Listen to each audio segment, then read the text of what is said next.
লাঙল দিয়ে আড়াআড়ি লাইন কাটা হচ্ছে ক্ষেতে, এরপর সেখানে পেঁয়াজ দিয়ে মাটি দিয়ে ঢেকে দেওয়া হচ্ছে।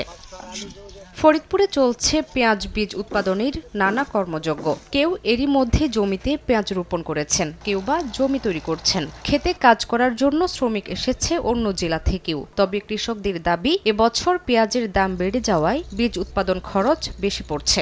পেঁয়াজের দানা আর ওই যে সবকে ওই নাঙ্গল দিতেছি, কেউ ওই বীজ লাগাইতেছি।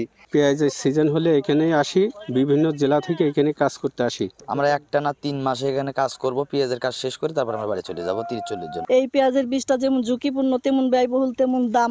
আমরা যদি এই ঝুঁকি মোকাবেলা করে আমরা যদি এই বীজটা হারভেস্ট করতে পারি 30-35 টন আমি আশা করি। কৃষি বিভাগ বলছে, উৎপাদন বাড়াতে কৃষকদের সব ধরনের সাহায্য করা হচ্ছে। সুষম সার ডোজটা আমরা পরামর্শ দিয়ে থাকি এবং সার্বিকভাবে পেঁয়াজ বীজ উৎপাদনে যে সমস্ত পোকামাকড় এবং ছত্রাকের আক্রমণ হয়ে থাকে এগুলা দমনের জন্য সময়ে সময়ে কী ধরনের ঔষধ প্রয়োগ করতে হবে সেগুলোর ব্যাপারে আমরা পরামর্শ দিয়ে থাকি। কৃষি বিভাগের তথ্য মতে এবছর 1820 হেক্টর জমিতে পেঁয়াজের বীজ উৎপাদনের লক্ষ্যমাত্রা ধরা হয়েছে 946 মেট্রিক টন, যার বাজার মূল্য প্রায় 500 কোটি টাকা।